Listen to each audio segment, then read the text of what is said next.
Hey everybody, Felicia Fitzgerald here, and I've been asked a lot about what else should I add to my card, because I think we get to the point where we spend all day on our graphics and we're like, it just needs something else. So a lot of things I like to do is I like to create layers. So you'll see behind all of my information, you'll see a little brush stroke that you can find using the graphic button at the bottom.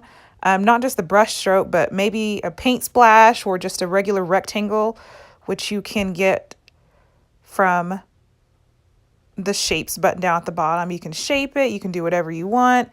You can do that little number there, change the color, put text on top of it, and that adds a lot of dimension. Let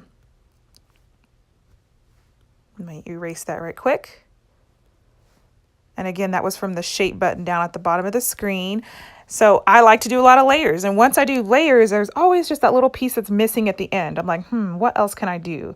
So I add what's called shadows, So you are going to click on whatever element you're going to use. I add a shadow to every element that I put on here. So I'm going to start with the picture in the bottom right-hand corner. And I'm going to click edit. And then you're going to scroll on over on the bottom to where it says shadow. So the first thing you do is add an angle. That's a quick shadow. Did you look at it?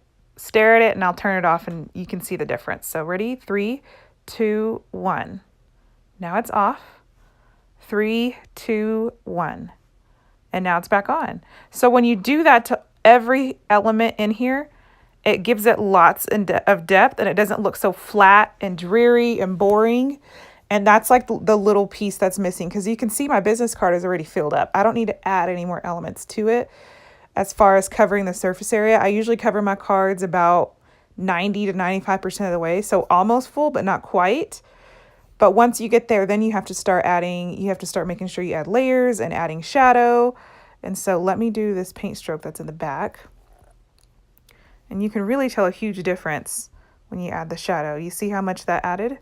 So there's off and there's on.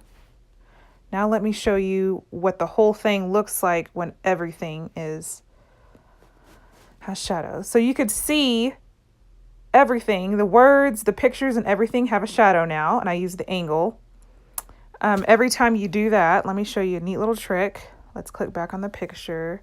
You can move the shadow to however dramatic you want to move it. So I'm looking at the picture in the bottom right-hand corner, so you can do it. That might be a bit much, and it might not. That might actually work. It actually looks good. So you can move it to as dramatic as you want. You can even change the color on the shadow. So if you wanted it to be white, if you wanted it to be yellow, purple, it could be whatever you want it to be, whatever looks cute at the moment.